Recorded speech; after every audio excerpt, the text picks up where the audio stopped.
What's going on, people? Welcome to the LV Live show. I'm LV Live. Please hit that like, share, subscribe button. Once again, I want to thank all the new subscribers for coming by to my channel, man. It is truly, truly appreciated. This is a New York Knicks weekly recap show. It's kind of the day after the Boston Massacre, we'll call it. And not even the Boston Massacre. We'll say the Eastern Conference Massacre. On Dios, what's going on, man? Appreciate you coming through Rock with LV Live. New York Knicks weekly recap, man. So I hope everyone's feeling better. I hope everyone had a good day today, man. Crazy day. I'm sure you guys heard, like, it's a lot of stuff going on, you know what I mean, with the whole, with the Knicks and of course Tibbs and the Bridges slander and Cat's defense, and it's just been so many things out there. Because I think a lot of people are bothered, man. A lot of people are upset. A lot of people are, how can I say, really blown away by the fact of how bad we look against the top teams in the East. And not even in the East, excuse me, just in the league. And I think that, every single time that this happened, I've always said, okay, this is levels to this, right? And this is kind of like a time where you're able to wake up and realize, okay, you're not really that good, right? So I think it's a time of reflection right now. Let's say that with LV. Reflection time, we'll call it. And we have to kind of, once again, reel it in and really take a big scope, right? Let's take a big step back and really have a broad view and broad picture of this team. We are 37-20. This is one of the best records we've had probably since the 90s, right? Those Patrick Ewing teams. Like, this is the best record we've had in a very long time. So this is a really, really good team, really talented team. Hence why people are probably so upset. But the reality is that it still is a very good team. So you have that. We also still third in the East, right? And we also still have one of the best records in the league. I believe we're number 4 in the NBA with our record, right? Or tied for 4th in the league, something like that. So I think that,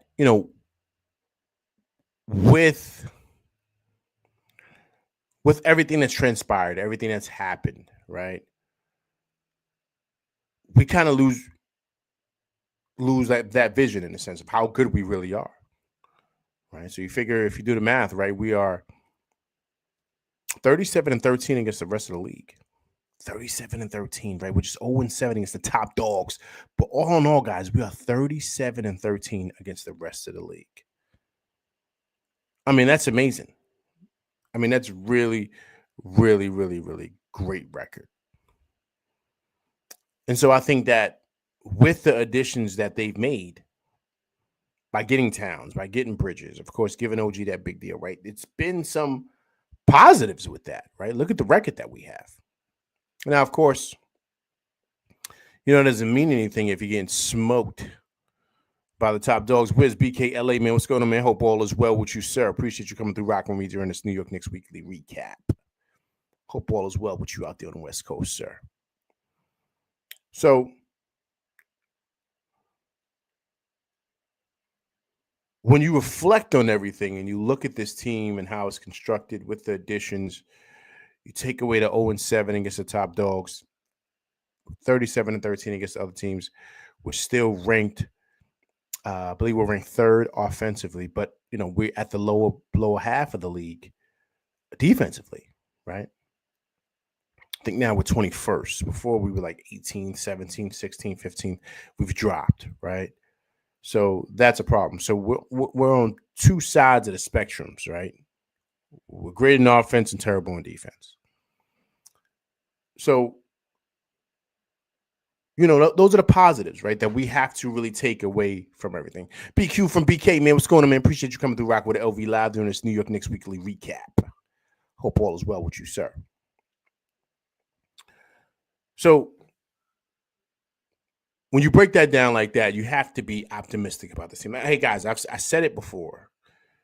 We weren't going to win a championship, and this was pretty much, I feel, is like a 5-year window for this team. So it's the first year they've been together. So some optimism, but we have to kind of pump the brakes in regards to what the expectations should be with this team, right? Um, did anybody think we were going to win a championship this year? No, no, no. I know I didn't. I said it numerous times on this show. So that's where, we have to keep our feet on the ground, right? And not float away and just want to tear this team apart. Are there places where guys can get better? Of course, the Bridges slander, I think, is just insane.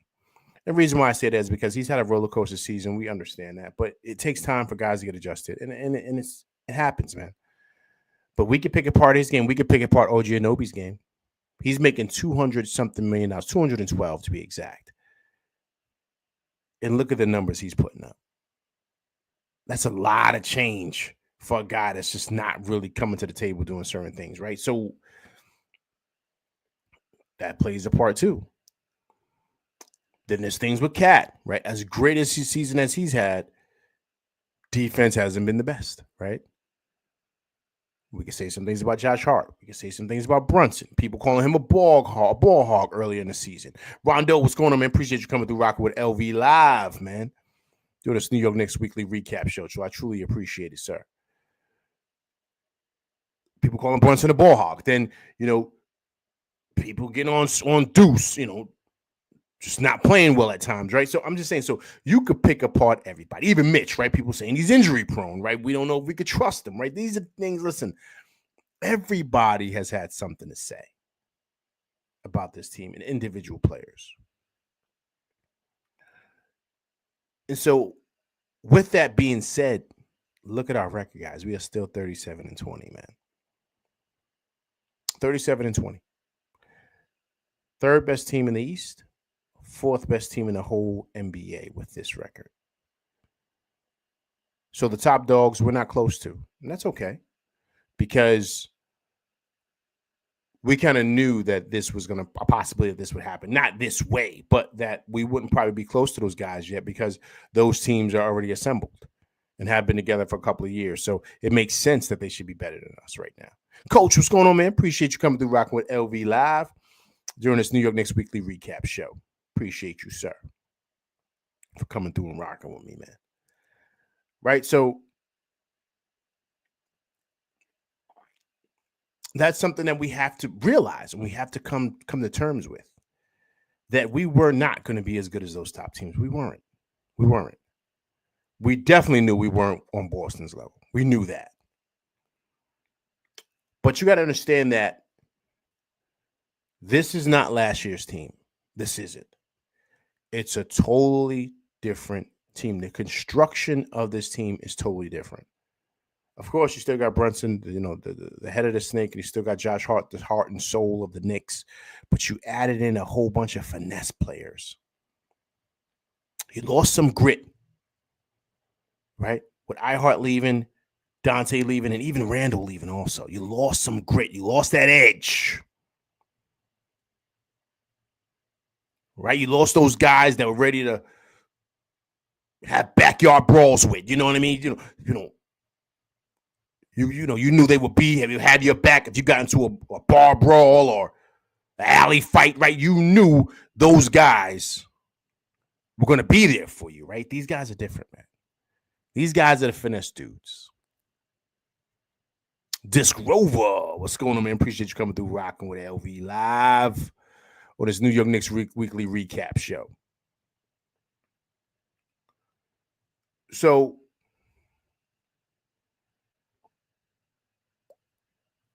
it's a different team. It's a different team with a different edge. More finesse guys. So offensively, this is probably the best offensive team the Knicks have ever had, ever. Right? We're number 3 in the league. Our offensive rating, I believe, is about 120. Right? We're top 6 in net rating. Right? But we're at the lower half of the league defensively. Right? So two sides of the different spectrum. So you traded the grit and all that stuff that comes with that, right? You know, the rawness, the nastiness, the guys that play with an edge, right? You traded that for offense, for guys that are more finesse. Bridges is a finesse guy. He can defend and he can kind of get in your chest, but he's a finesse guy. Towns is a finesse guy, man. We know who Towns is. But that doesn't mean that he's not a talented player and he's limited. This is just what he is. So you had to give to get. And so there's an adjustment time that comes with that. And a lot of times with stuff like that, that's like a whole season that needs to be. It's a whole season that has to come together in order to really truly adjust to the massive changes that you made. We made massive changes last year, guys. Massive. You know, and so I think that we have to give it time to really come together, right? And I think that this team, what they've done for us is they've given us hope and belief that we could be or could reach someplace that we're not ready for just yet, right? So with the record, how well we're playing offensively, you see what we are, right? You see what the numbers Cap putting up. You see what Brunson's doing, right? You see certain nights Bridges has it going, and OG Anunoby, right? 40 points against Denver, 40 points on Christmas Day, right? You see these things, you say, yo, we can go to the finals. We got gassed because we're not close yet. But we all knew that we wouldn't be close yet. We knew that monster that was over there in Boston. We know how good they are. Cleveland snuck up on us out of nowhere, and now they get our respect because we realize how good they are.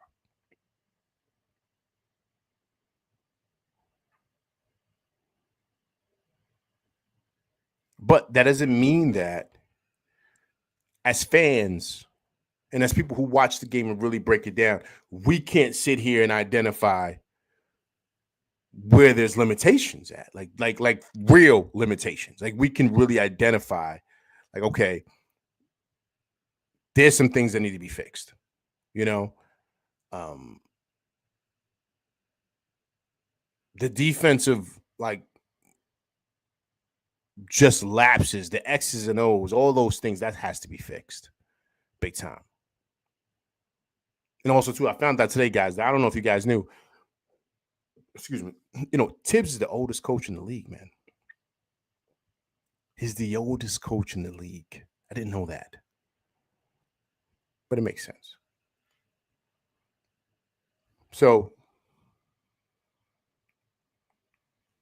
I will say this, though. I will say this, and this is just being honest. I know with the way those losses have looked, I know Leon, World Wide West, all those guys up there, Brock Aller and all those guys, I know their mind is on fire right now. I know there's a lot of think tanks and meetings and probably calls and talks over dinner and stuff like that because I'm sure they're kind of feeling the pressure too, because they're like, wait a minute, we didn't think this was going to happen. We didn't think that we were this far behind.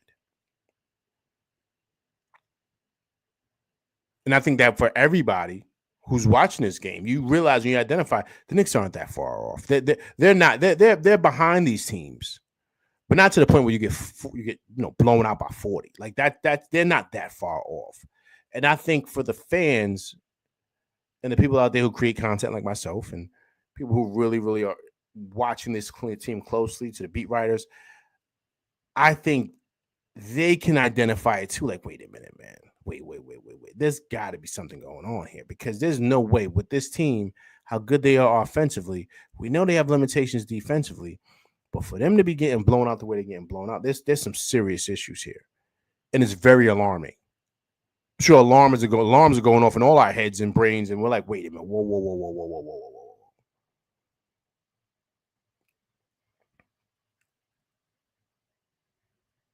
So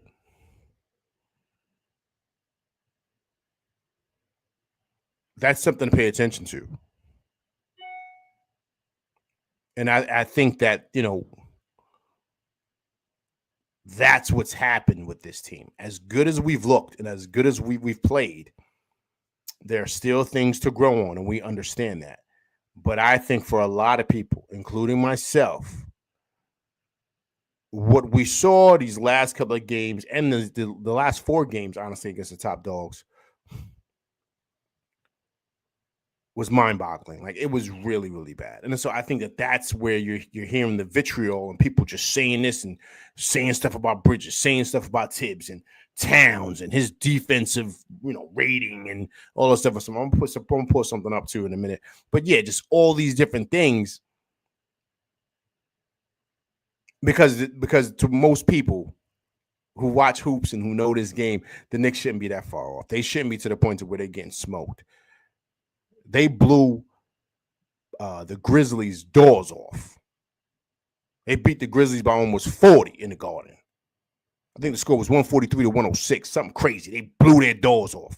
And the Grizzlies went in there and put up a really good fight and almost beat the Cavs the other night. I think it was last night, right? They almost beat the Cavs. Really good game. Almost got into a little scuffle, too. Desmond Bane and Spider almost got into it. Tristan Thompson pushing dudes, shoving John Morant to get up out of here. John Morant's like 120 pounds soaking wet. He light, man. Come on. So that's why the fans are saying what they're saying. Because it shouldn't be that big of a gap.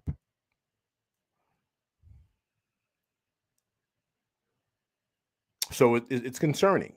It really, really is. But we have to understand, too, that we still are building this thing.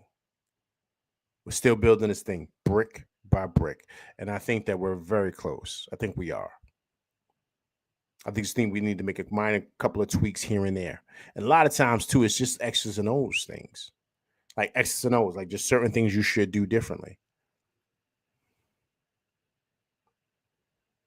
Now, Mikal Bridges, right? So I'm hearing it everywhere. I mean, guys are just, even heard it on Stephen A. You give it up 5 picks for this guy, that's too much. And, for him to be, it stinks because he didn't ask them to give up those picks for him, man. That was what Brooklyn did. Now, if you want to get mad at somebody, get mad at Leon. Right? But Leon didn't bring him in here to be the number one option and be dropping 28 a game. That's not what he brought him in here for, man.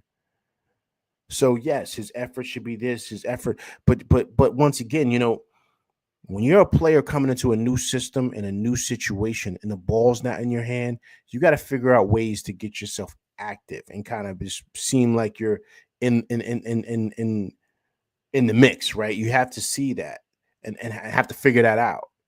That's tough to do when you're used to having a ball in your hand, creating and doing all these other different things. It's tough to do. And so I think that it's been a transition from, that's why you're seeing the roller coaster. That's why you see him play really, really good, then really, really bad at times, or he just doesn't seem like he's there. I don't think it's none of that. I think a lot of times, certain games, they're not looking for him to feature him. They're going a different direction. He's defending. He's trying to figure it out. Then certain games they are looking for him. Then he's scoring and getting busy. So once again, I think it's a two-sided thing. I think the Knicks is still trying to figure out where to fit him in, and I think he's still trying to figure out where to fit in. And it's going to take a process, man. A lot of times this stuff takes a season, man. And so I think he'll be fine. But to be super honest with you, that's where the X's and O's come in. Because you gotta put him in position to be successful. Like, you can't have him running around doing certain things, but you're not making it a point to say, okay, we're going to feature him here because, he's that good of a player. But if it's kind of like wing it and figure it out, a lot of players can't do that. So once again, that and see, and for me with the Tibbs piece, that's where I think, the Johnny Bryant aspect is big, because remember, guys, there were some issues with the Knicks before. There's some issues on the bench, and and just communication problems, and guys felt they couldn't talk to Tibbs. You remember when Obi was here and RJ, they who they went to? They went to Johnny Bryant. Johnny Bryant was the middle guy. He kind of settled things down with these young players and got them better to where they came in and they were able to deal with Tibbs and his Tibbs ways or whatever. He was like kind of like the whisperer, man. He would talk to these guys and get them on the up and up. He's not there anymore. So that connection with player, coach, and that bridge is not there. And Rick Brunson's not the guy to do that. He's just not. He's like a smaller version of Tibbs. Hard-nosed, kind of like bring your lunch pail, come to work, you get paid to do a job, come to work and do your job. So that's the type of guy he is. So you can't expect a guy like that to really be understanding to if Bridges mentally is still trying to figure out and unsure of his role. Like, he's not going to talk to him about that. He's going to probably say, yo, man, look, you're getting paid, right? Figure it out. I had to figure it out. Do you understand what I'm saying? Whereas in today's time and a lot of these guys, you might need to kind of talk to them and say, okay, what's the issue? What's going on? Right? Well, I'm trying to do this. Okay, cool. Well, let's try to work this out and try to fit this in here. Like, these are the things. Sometimes you got to have guys that can relate to these players, man. And so I think a lot of times, let me change that. I think a lot of times you forget, let me say that, how important the player to coach relationship really is.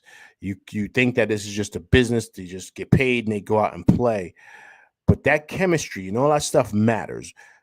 If the coach understands or pays attention to your strengths and your weaknesses, and he puts you in situations to succeed, that does wonders for players, man. Wonders. And it still happens in the league. So this is not just let's roll out the ball and you figure it out. It ain't that for a lot of coaches. They're able to really relate to their players and find out their players' strengths and weaknesses. And through that, they're able to be extremely successful.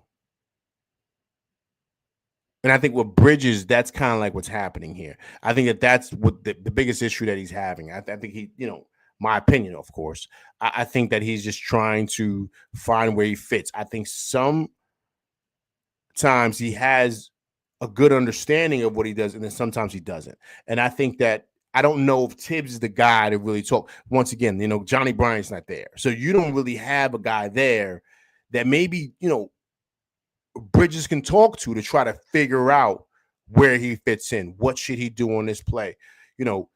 Sometimes certain guys need a coach to say, listen, I'm going to take you out in the first quarter. Now, what's going on? Appreciate you coming through Rock with LV live on this New York Knicks weekly recap show. Sometimes you need a coach to say, all right, cool, this is what we're going to do. How about we're going to take you out mid first quarter, right? You're going to be the first one coming off the bench. You're first one coming on the bench. We're subbing you first. Because second quarter, I want you to come in and I want you to kind of run that second unit. I want you and Cat to be the focal point. But I want a lot of action to run through you and Cat. Pick and rolls, and I want you to be the point of attack. Because I really want to kind of take advantage of that mid-range that you have and that cutting ability that you have also. So the same way you did in Brooklyn, I want you to do with that second unit. But the beauty is now you have Cat. You understand what I'm saying? See, that's what you would do with a player like that. To really help him build his confidence to where he kind of understands his role. Because sometimes what I see a guy that doesn't know his role. He doesn't know what to do. He doesn't know where he's at. So that's where the energy comes. It ain't that he doesn't want to play. It's just that he's not upbeat. Sometimes he doesn't know what his role is. He doesn't know what he should or he shouldn't do.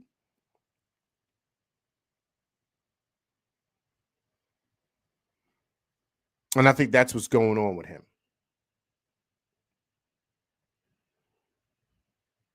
So now you transition, you say, all right, LV, well, if that's the case, who does that then? If there is no Johnny Bryant, who does that? I don't know.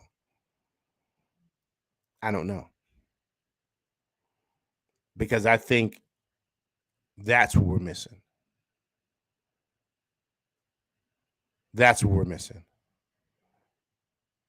It's a young man's game, man. It's a young man's game. The young boys are running the league right now. Look who the stars are. I mean, the top stars. I'm talking about LeBron, those dudes. They finished. I'm talking about the top stars who are on the rise. Ant Edwards, Wemby, those guys are young, man. 23, 21, 22 years old. Shea, these guys are young guys, man. I don't even think Tatum and Brown are even 28, 29 yet. I think they're still like 26, 27. They're still young. It's a young man's game. So you need a young guy who can really, really relate with these dudes. There's none of them old dudes are left, man. None of these old guys are left. You see the oldest guy, Hubie Brown, he just retired, right? All these old dudes are gone, man. They're finished. It's a young man's game. It's a young man's sport. See J.B. Bickerstaff, right, over there in Detroit, right? He's young, man. He's a young coach. Who's the young coach out there in Utah? I forget his name. He's solid too, man. Who's the young guy out there? I think he's European. I'm not sure, but he coaches OKC. Look at J.J. Redick, man. Look what he's doing over there with the Lakers. It's a young man's game, man.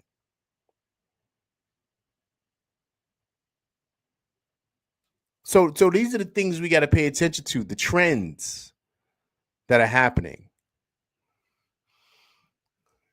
And, see, it's ill, man, because I don't.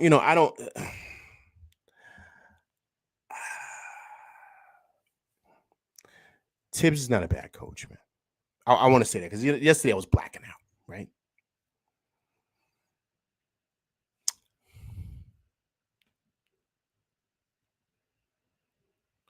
Mark Diagino, I can't pronounce it. He's from Mass, if that's what you're talking about. You talking about the OKC coach?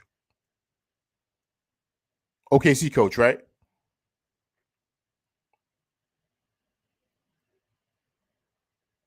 Right, Dick Grover? I think that's who you're talking about. Yeah, okay, yeah, okay. He's from Massachusetts? Okay, so he's from the States. Okay, I didn't know that. But he's a young guy. JJ Redick. So I blacked out on Tibbs yesterday. I think me and a whole bunch of other people. Tibbs is a good coach, man. I don't want to take that from him. Like, let's not do that. Yeah, he said he's 40 years old. Come on, man. Come on, man. He's 40 years old, man. So I got on Tibbs crazy yesterday. You know what I'm saying? The whole show was basically about him. It wasn't even about players because I was convinced. And I'm still there. Like, I'm still there about this. But, I have to stress, like, how good he is and, just the X's and O's guys that he is. I mean, he's a basketball lifer. I mean, everybody knows how much of a great basketball mind he is, man. Like, let's be honest. But there is a time where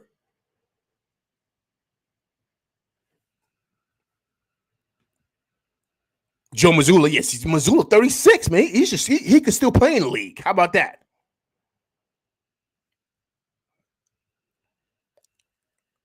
There comes times, right, where it's time to kind of pass the torch, right? It happens in life, man. And sometimes guys have a hard time of letting go of that. And a part of me feels like that's kind of like what's happening with Tibbs. I think that he's got a certain way that he does things, which has worked for him in his mind. And I think that, he may make minor adjustments, but he doesn't really, because he wants to stick to his way. He wants to do things his way. And I said it yesterday, I'm going to say it again. I think he's kind of reached his ceiling because I think with these new young minds in the game, like a guy like J.J. Redick, I've heard him talk numerous times on his show. Yo, man, he's like a basketball genius, man. His X's and O's are like amazing, man. You should hear him talk on his show that he used to have, man. And I wasn't shocked that he got a coaching job because he knows X's and O's like the back of his hand, man. So I knew, like, a guy like that, if you put him in a certain spot, like perfect spot, land with the Lakers and LeBron, and now he's got Luka, he gonna run circles around Tibbs, man. Because those guys are like, this is the new era, man. It's the new age. You know what I'm saying? It's like Ferrari. It's like a Ferrari racing a pickup truck, man. That's what it is. Like, with these young guys, man, and that's where Tibbs is having an issue here. Because this ain't, you talk about those 7 teams, cool, right? That's fine. Guys, we lost twice to the Pistons, man. JB Bickerstaff's got his boys playing legit. He was giving Tibbs problems with them young boys in Detroit. Like let's be honest. And come on, man. Redick coach ran circles around Tibbs, man, when we played the Lakers. You see what I'm saying? So this is not just the 7 teams. We've seen Tibbs kind of get out coached this year by a lot of young guys. So I just think that, with these minds and all these guys, even Udoka, what he's got, the Rockets, how he's got them playing, he ain't got nobody over there, man. He just got a bunch of young boys out there. I mean, you got Jalen Green, but I mean, he's and Sengun. I mean, Sengun made the All-Star team, but I'm just saying those guys, you don't look at them as being like all-stars and nothing like that, or like all NBA guys. They're just really good players, but he's got that whole crew playing hard, man. Defensively, too. So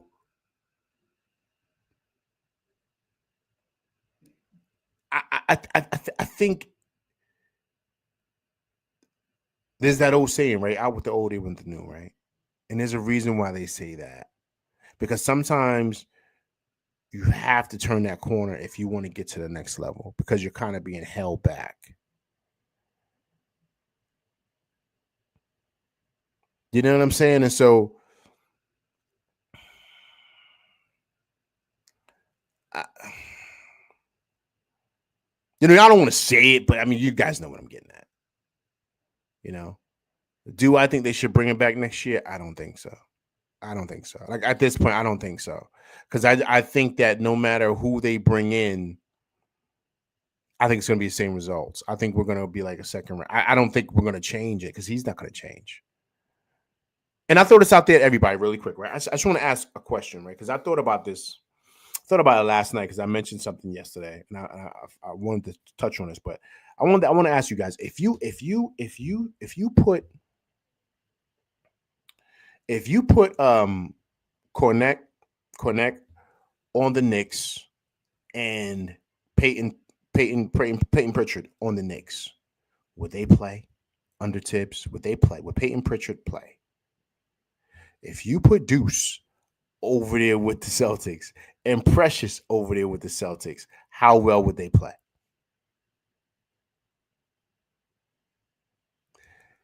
If you put Isaiah Job and who's the other guard that came off the bench for them, man? I forgot. But you bring him and another guy from OKC over to the Knicks, would they play? You put Deuce over there with OKC and Precious over there with OKC, would they play? Like, what would they look like?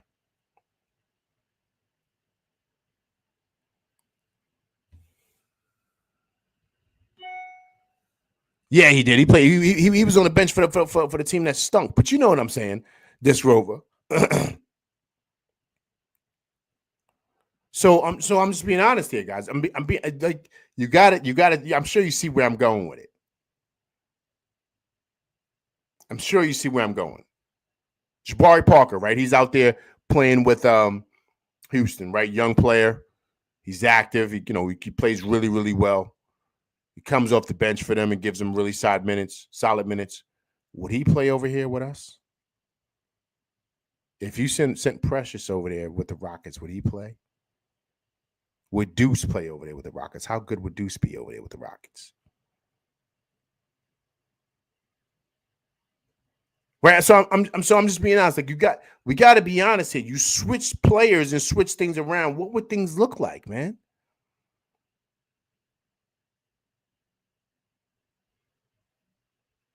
I'm just being all the way honest here. Like I'm being really, really honest.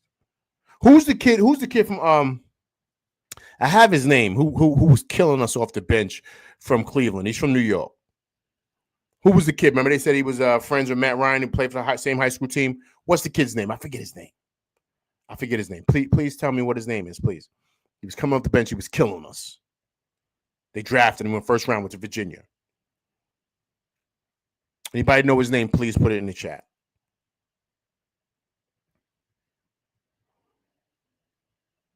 So that's just what it is, man. Like you place certain players on certain teams. You see what the outcome is. That's why I think he's reached his ceiling.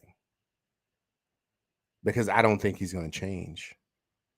Ty Jerome, there you go. Disc Grover always coming through in the clutch, like Aaron Judge, except in the World Series. But Disc Grover. But would Ty Jerome play with us? He wouldn't play, man.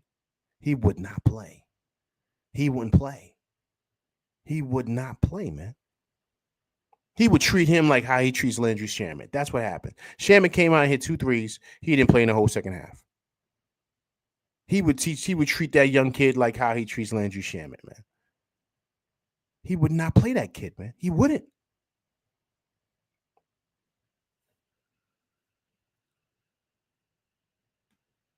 Look at this row. He said Tibbs would have sent him to the G League. Agreed.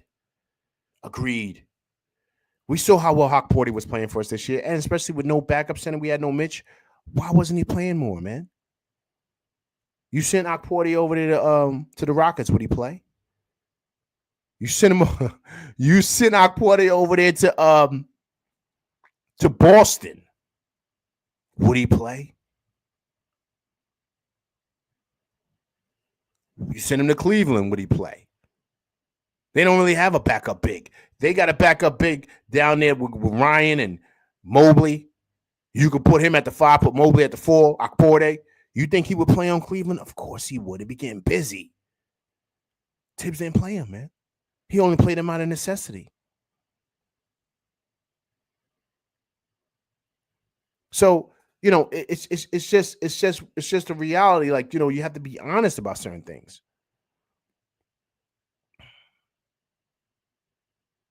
And I think that that's where we've where this conversation has gone in regards to this team. Because I think we're really, really good guys. And I think we're really talented. I think that there are things about this team that we need to get better with, and we identify with that. Is Mitch the answer? He is to an extent, but he's not going to want us going to push us over the edge to beat Boston and Cleveland. He's not. So we know there's limitations here with this team, but there are a lot of things you can get from this team. You just need an X's and O's guy on both ends of the court that identifies the strengths and weaknesses of our players and puts them in positions to succeed, to where they feel comfortable and confident in that. And I'll be honest with you, sometimes it sounds different coming from another person than Tibbs. I mean, or whoever, right? Just think about school, guys, right? Certain teachers would teach you a certain way, right? But then another teacher would explain it a different way, and it would make sense more. You would say, okay, I get it now. I know how to do this math problem. I know what happened in U.S. history. I know what happened in science class with the periodic table, right? I know, like, right? So think, because this teacher explained it better. And now I know my responsibilities. Now I know what I need to do. And they simplified it, right?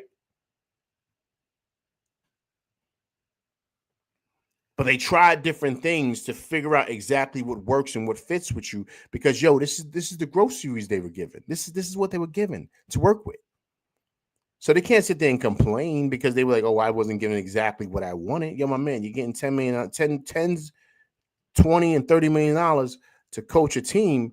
My man, you better make this pop with this grocery list that we got. We better make this work. You better make a gourmet dinner with it too, right? So that's what I'm saying. Most guys are going to make it work because they realize, okay, I know what I have to do. I have to move things around here. Boom, boom, boom, boom. But if you're like, no, this has got to work because this is my way. What do they call that, right? They call that being stubborn, right? A word that's been used a lot with this guy. And it makes sense for him to be that way, man. I've stressed this. I've stressed this before. He's the oldest coach in the league, man. So of course he's not going to change his ways. He feels like his way has been producing. And then also too, the other dynamic of this too is that he's got a championship ring to go with it too, by coaching Boston's defensive team. So he probably feels even more poking his chest out, like, yeah, my defense was the reason why Boston won with KG and those guys, right? So he's going to stick his chest out even more because he's got a ring.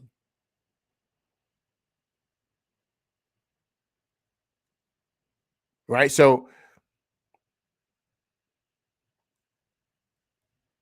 it's ill, man. But it's I think it's time. I think it's time because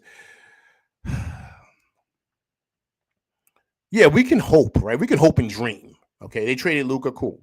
We can hope and dream and say, okay, we could trade Josh Hart, OG Anunoby, Mikal Bridges, and some picks and get Giannis. Let's do it this summer. That's that. See, everyone like dreams, like, but we have to come to reality. That's not happening. I doubt that happens. And when I mean doubt, I mean I'm like at 0.0.1% of that happens. So this is going to be the team. This is going to be the team. These are going to be the guys. So how do you get the most out of these guys on both ends of the court? We already got it offensively, but now you got to figure out what works defensively for these guys. You got to get out of that drop coverage with Cat. The couple of times that I've seen him up there guarding Tatum, and everyone has talked about it, I thought he did a decent job. So why not stay with that? Why not stay with that going forward?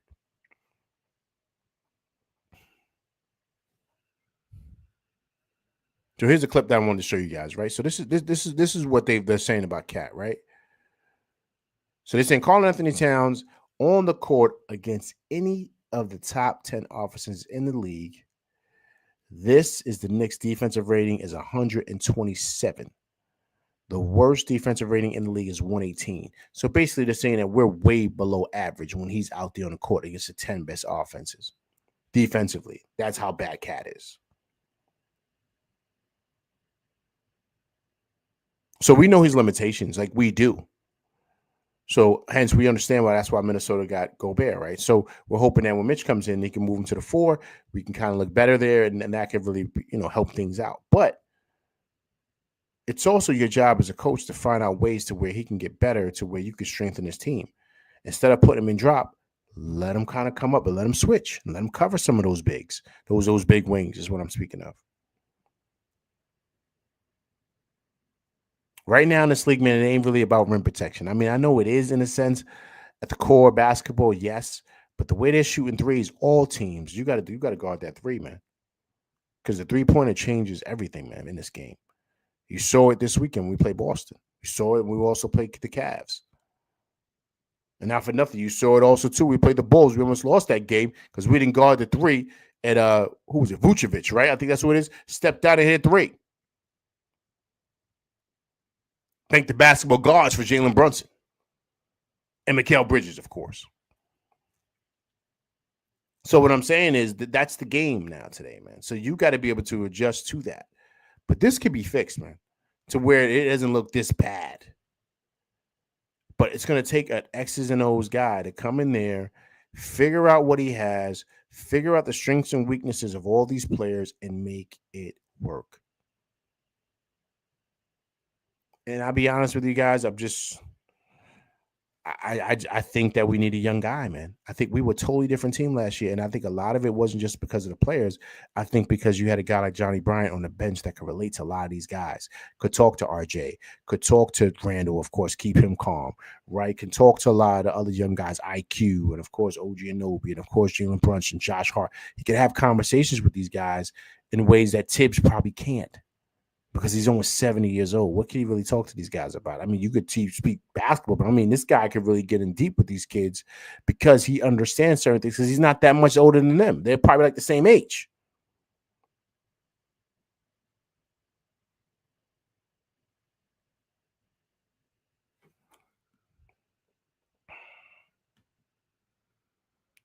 This Rover says, to put it into perspective real quick, the Big Mermaid, Hakaporte, has played only 165 minutes of real NBA minutes, not garbage time, and he's already done so much for us defensively. Agreed. So the question is, why wasn't he playing earlier, right? So I'm just saying, like, these are the things, these are the questions that you have to ask, because it does not make any sense. Right. So once again, right, it's all about development. It's a lot of different things, but I just feel like I think it's time. I do. And and I have to stress about the importance of Tibbs and what he's done for us and how he was the perfect guy to get us out of the dungeons in which we were, right? He was the perfect guy to get us out. But man, it's kind of like what happened with boom, it's kind of like what happened with the Warriors, right? Mark Jackson was let go because of whatever was going on over there. They got Steve Kerr, and boom, they went to the next level, man. JB Bickerstaff was over in the Cavs, could only get them to a certain level. Look, Kenny got them playing, looking like the Bulls. You know what I'm saying? Back then, 97, 96, 98. Like, you know what I mean? He got them playing like that, man, that record. What are they right now? 42-10? You know what I'm saying? So sometimes a different voice is needed, man. It's very, very important. And the reality is,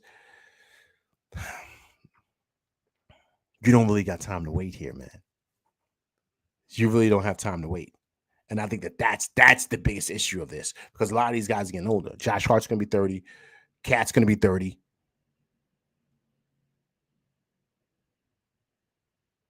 Right? Jalen Brunson, I think, is going to be 28, 29.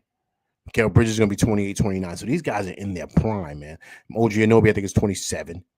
Deuce, I think, is 24. Precious is 25, right? These guys are in their prime. I think Mitch is 28. Like, these guys are in their prime right now. So now's go time for all these guys, especially with Cat and, Josh Hart having knee issues. I'm going to touch on that with him in a second, too. You know what I mean? Like, you got to strike while the iron's hot now, because, Cat is playing the best he's probably ever played.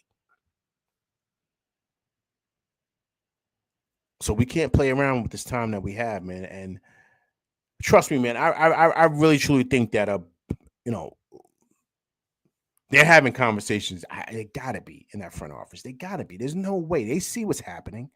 They know how good this team is. There's no way that they're not having conversations about certain things. And I'm not saying they're sitting there saying, okay, we're gonna fire Tibbs. I'm not saying that. But I'm sure they're having conversations about rosters, about ways to maybe help Tibbs out.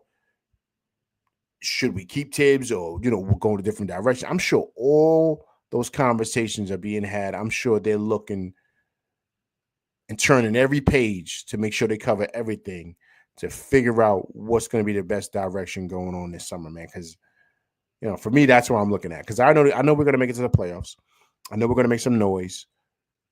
But what's going to happen when we get to Boston, we get to Cleveland? What's going to happen? Is it going to be a Boston massacre again? Is it going to be like is Cleveland going to rip us a new one? Like, you know what I mean? Pause.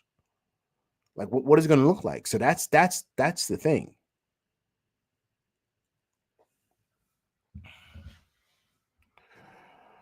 So I got this here, man, with Josh Hart, right? Remember I told you guys, did it on my other show about him with this sneak stuff, man, right? With him and what's going on. So I have this report here. Big shouts to Stephen Bondi out there, man. He does big things out there, man. So he had a pretty good column here from New York Post, to where he talked about, excuse me, one second, I'm gonna fix this up for you guys. Okay, cool. Here we go. Where he talked about Josh Hart. And Josh Hart spoke to him. And he broke down the 2-game absence with the rest of the Swordney. So this is what Josh Hart said. Josh Hart said, it's something that comes and goes, something that I've managed for a long time. One time I was in the bubble during the pandemic with New Orleans. I would play, and the next day I really couldn't even get up half court, he said. It was a pain. It was a struggle for me to even jog to half court. And now I'm playing 48 minutes for Tibbs. So there's peaks and valleys with it. Not really worried about it. All the time I pray for it before every game. But his grace, I'm healed. So I go out there and play the game.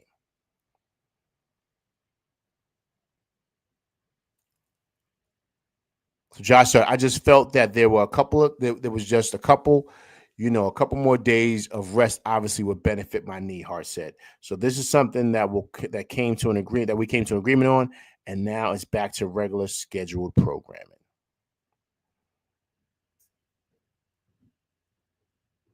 So, once again, right, this is, and also, too, it says, according to the LA Times, Hart dealt with a tendonitis in his knee for years before undergoing the procedure, right? So this is stuff that he's been dealing with for some time, right? And I said I've read it to you guys. Remember before I've read it. I've read it to you guys about it. So he says, while with the Lakers in 2019, Hart had a platelet-rich plasma injection in his right knee that underwent an ultrasonic debridement, I don't know, procedure on his patella tendon that ended his second NBA season. So this is serious stuff here, guys. This is nothing like to sneeze at, right? About him and this knee problem. Khaled Pasha, what's going on, man? Appreciate you coming through Rock with LV Live during this New York Knicks weekly recap.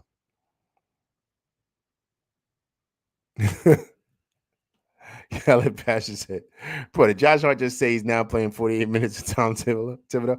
Yeah, I think that's what it said. I think he said 48 or 46. Let me make sure that's what he said, because he's a jokester, man. So that's what's funny. Let me go and make sure he said that. Yeah, he said 48 minutes. He did say that, Khaled Pasha. So, so this knee thing, I think, is going to be something to monitor, man, with him. To be super honest with you. But, that's why I stress to you guys, I think the time is now. The time is now to really kind of really hop on board with this thing and really not really play around with it, right? If we're going to make a change with coaching, we should do it ASAP. Not saying now, but, during the off season, to really, really strike while the iron's hot, man, because you never know what a change like that, what it could do for a team. Because you never know. Not next year, we might be the Cavs with a better record like this, because now they made adjustments. They got a new coach. They also made some changes in the summer to bring some guys on. This new coach to develop the talent. Dottier's playing out of his mind. Akaporte's looking good. You still got Mitch, right? Tyler Kolek's backing up, Brunson now. So now you're seeing the young guns really play well. You got a good veteran they got in the offseason. So now the bench is legit, right? So I'm just saying, this can really turn really, really quickly if the Knicks, are really proactive here and kind of really, making a change. Because like I said, man, I know they got to be having conversations about this 0-7 and how bad we've looked against these teams, the elite teams.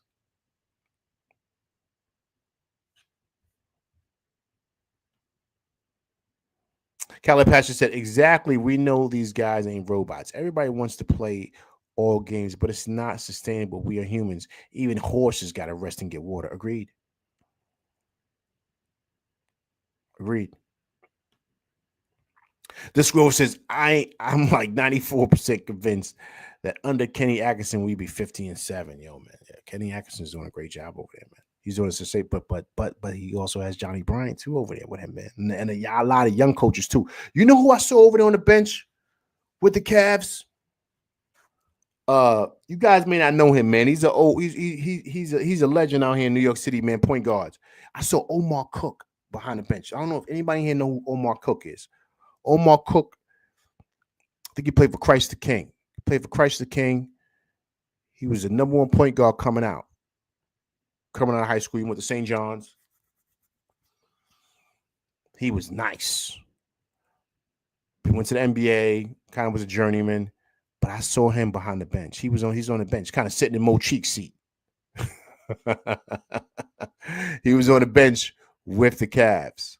And I saw a couple of other NBA players, like young NBA players. They're probably like 37, 38. They could probably still play in the league, but they become coaches now. I seen those guys on the bench behind the coaching staff. You know what I'm saying? So that stuff matters, man. You think it doesn't, that stuff matters. Who you got behind the scenes and what does it look like? You know what I'm saying? Like, stuff matters, man. It really, really, truly does. So we got to see exactly what things look like, man. But I was kind of wanted to come and wrap it up with you guys really quick. It was crazy game yesterday, crazy weekend. We are still 37-20. So we have to have some optimism, but I also have a real perspective and a real breakdown of what this team is. and what we need to do to get better, try to find ways to get better, but also to just be honest about what this team is. And, us not winning a championship this year wasn't going to be an issue. We just wanted to see if we were going to be competitive. And I think that's the biggest concern with people, that people may not understand or, get upset about, is that we didn't think we were this far behind to where we're getting smoked by the top teams. But here's the thing, guys. On the Tech, we played 7 games against them. 5 games we got blown out. The other 2 were competitive. We should have beat OKC in OKC. We were winning the whole game. We should have beat Cleveland that first time in the Garden, but we lost. So it would have been like 2-5, right? So what I'm saying is that, so we're there. We're there. We're not too far off. It's just certain minor adjustments to me that need to be made. And to me, I'm not here to figure it out. Neither is anybody here. The coach is getting about $10 to $20 million a year. I think it's $10 million a year. It's his job to figure that out, man. And if he can't get the most out of his players to make sure that they're ready to go, that's a conversation that Leon and those guys up top got to have, man. All right, people, well, listen, I'm LV Live, and that's my show. I appreciate everybody coming through, rock on me on this Monday night, man. So hopefully everyone has a great week. I will be back Wednesday to discuss that Philadelphia 76ers game. Yeah, man, that should be, hopefully that's an easy one, because, man, I don't know what's going on in Embiid. Embiid looks, that's bad out there, man. It's bad. Now they said his knee is still swelling up. It's crazy, man, what's going on in Embiid, man. So hopefully that could be an easy win. We can get back in the winning column. All right, but I'm LV Live, and that's my show. Please hit that like, share, subscribe button. Hit that like button. Hit that like button. Also, too, if it's your first time coming through, rocking with me and my crew, please subscribe to the channel. If you're on the replay game, please subscribe as well. And also, too, please leave comments, because I do respond to comments. All right, people, well, listen, I'm LV Live, and that's my show, and I'm out of here, people. Peace.